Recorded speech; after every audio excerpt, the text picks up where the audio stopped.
Lizzy, Mouse, and Santa. My name is Lizzy, and I am going to tell you an amazing story, a story I lived many years ago.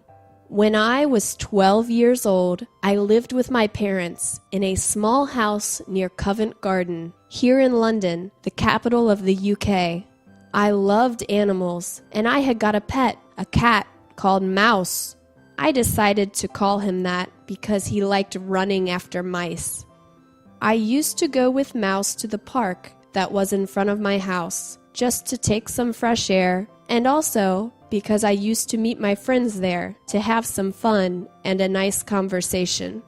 It was a huge park with different spaces. There was a football field, a tennis court, a baseball field, and a big playground. We spent many hours there playing different games and enjoying our free time. One day, we were in the park, only Mouse and me. My friends were still at home. I was throwing a stick to Mouse for him to catch it. Suddenly, a raccoon ran in front of us, interrupting our game. We had never seen a raccoon there. Mouse went crazy, and he started to run after the raccoon, and I ran after Mouse. They ran faster than me. Before I realized it, the raccoon had led us to an abandoned cabin. It was a cabin nobody ever went to. In school, it was said that it was an enchanted cabin and that a madman lived there.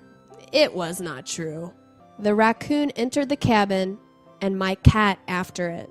So, I breathed deeply, I ignored my fears, and entered the cabin to seek my cat. Everything was dirty and untidy inside. It was evident that nobody lived there, because nobody had taken care of that place for so long. Mouse was on a dusty table that was full of papers. I got closer, and I could see that there were maps and lists of different addresses. Addresses and toys! How strange, I thought. Mouse mewed. He had cornered the raccoon. She was looking at him, frightened. When the raccoon saw me, she started to run in circles around one of the papers, like a crazy animal. There was a paperweight on it, a crystal ball that when shaken, it seemed as if it were raining inside. I picked up the ball and read the message under it. Break it down to release the magic in the world of ice. Mouse mewed again. The raccoon seemed to nod her head to confirm that what I was reading was right. I didn't think twice, and I threw it against the floor. The crystal ball shattered, and its contents scattered all around the cabin. And suddenly, a blizzard that should not be there surrounded us. I fainted. When I opened my eyes, I realized that I was in the middle of a desert of snow, surrounded by kilometers of snow and nothing else. The wind blew strongly, but I was not cold. I wasn't cold because of the white hair on my arms. Wait a moment. White hair? On my arms? I had got very big arms. I had turned into a polar bear in the middle of the North Pole. Then I saw a little creature in front of me. It was an elf with a red hat and a green suit, but she had the same eyes of the raccoon, and she talked like a raccoon too. It was about time for you to come. We are waiting for you. For me? What happened? Why am I a bear?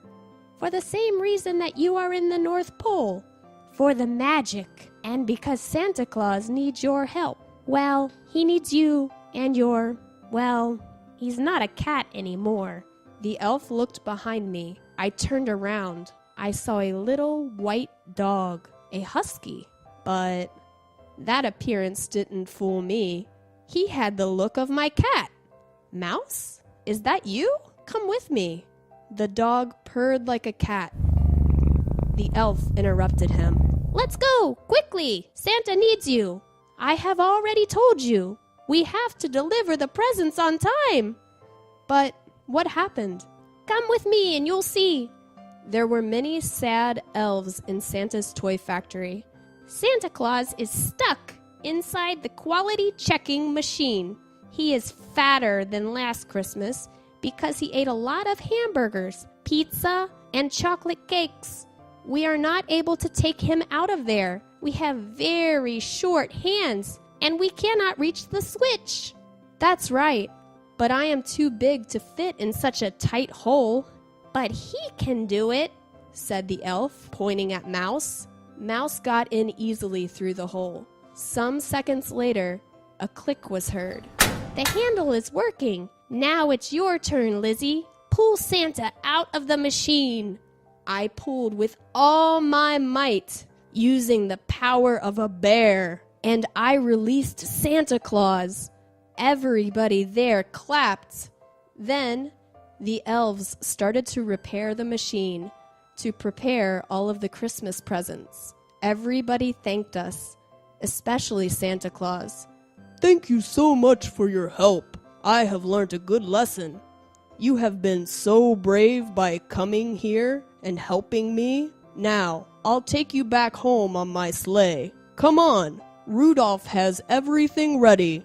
Don't worry about your physical appearance. You will start to look like yourselves again as soon as we leave the North Pole.